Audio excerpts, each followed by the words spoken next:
जो भक्ति में शक्ति होती है और लोगों ने भक्ति भाव बंद कर दिया है।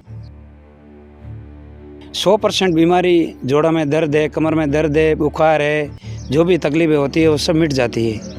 इसको मैं लाभदायक समझता हूँ। लेकिन भक्ति के और भी कई रास्ते, लेकिन आपने ये रास्ता क्यों चुना? नमस्कार, आप देख रहे हैं द खटक, मैं प्रकाश लोल। पश्चिमी राजस्थान में इन दिनों तेज़ गर्मी और टेम्परेचर है वो 40 डिग्री के आसपास है। और इस 40 डिग्री टेम्परेचर में इतनी गर्मी भीषण है कि पैदल चलना भी मुश्किल हो जाता है।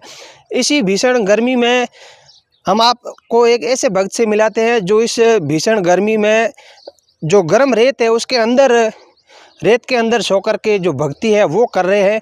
हम बात कर रहे हैं सांचौर के हडेतर की, जहाँ पर सुजानाराम बिश्नोई नवरात्रि के दिन 9 दिनों में से 7 दिन ये भक्ति है इस तरीके से करते हैं। गर्म रेत के अंदर सो कर के माला का जप करते हैं। सुजानाराम बिश्नोई हडेतर में एक गौशाला का भी संचालन करते हैं। गौशाला में करीबन 300 गाय है, उनकी सेवा कर रहे हैं। इस भक्ति का क्या उद्देश्य है, हम इनसे जानकारी लेंगे। सुजानाराम जी, आप इस तरीके से भक्ति कर रहे हो, क्या उद्देश्य है इसका? इसका उद्देश्य एक ही है कि जो भक्ति में शक्ति होती है और लोगों ने भक्ति भाव बंद कर दिया है। इसको कोई लोग अंधविश्वास मानते हैं, परंतु मैं इसको अंधविश्वास नहीं मानता हूँ, क्योंकि ये खराखर सही बात है कि भक्ति में शक्ति होती है। श्रद्धा रखते तो अपना हर कार्य पूरा होता है। मेरे पास करीबन 300 के लगभग गोवंश है। न तो मैंने अभी तक किसी से पैसे उधार लिया है, न किसी से उधार मांगने के लिए है। ऊपर वाला कुदरती पूरा करता है। चारा आता है, हरे चारे की गाड़ी आती है, करती रहती है।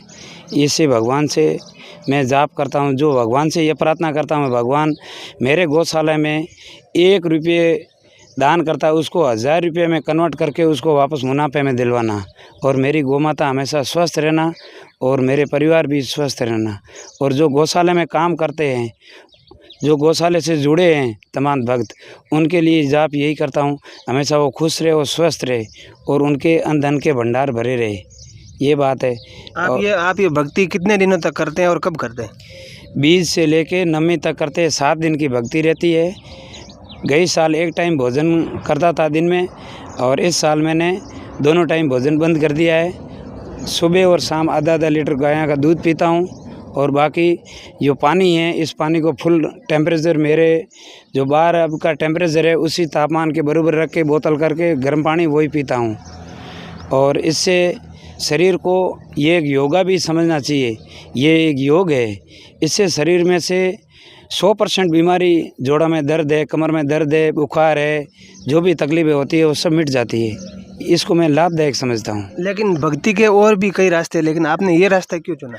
ये रास्ता सर, ये बात है कि सबसे ज़्यादा यहाँ पे लोग मेरे को डिस्टर्ब न करें, ताकि धूप में कोई आके न बैठे। छाँव में बैठूँगा तो लोग मेरे को भक्त, जो मेरी भक्ति है इसका ध्यान भटक जाता है, और धूप में कहीं आते नहीं हैं।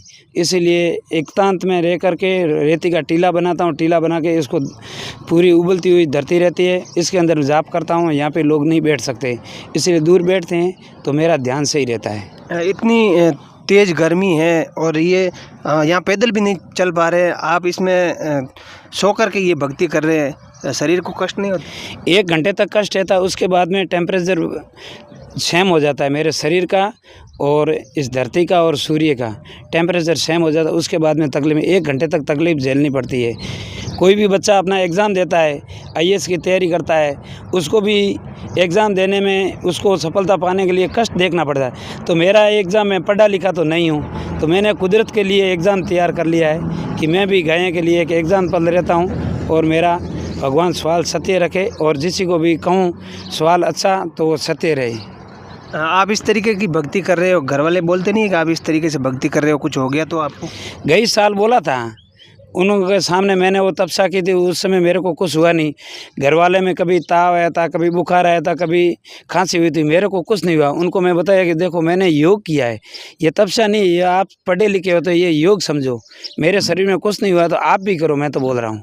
उन्होंने बोला तुम करो, और हमारे को नहीं कहा, हम खेती में काम कर रहे हैं। ये बात है सर। बिल्कुल, ये गो भक्त सुजाना राम जी है, जिन्होंने पिछली बार भी इस तरीके की भक्ति है वो की थी और इस साल भी ये भक्ति कर रहे हैं। नवरात्रि के 9 दिनों में से 7 दिन है वो इस तरीके की भक्ति करते हैं और इनका कहना है कि ये इस तरीके की भक्ति करने के बाद जो इनके गौशाला में जो सहयोग देने वाले भामाशा है और जो भामाशा परिवार है, यहाँ रहने वाले हैं, उन सबका कल्याण हो, उसके लिए ये इस तरीके की भक्ति है वो कर रहे हैं।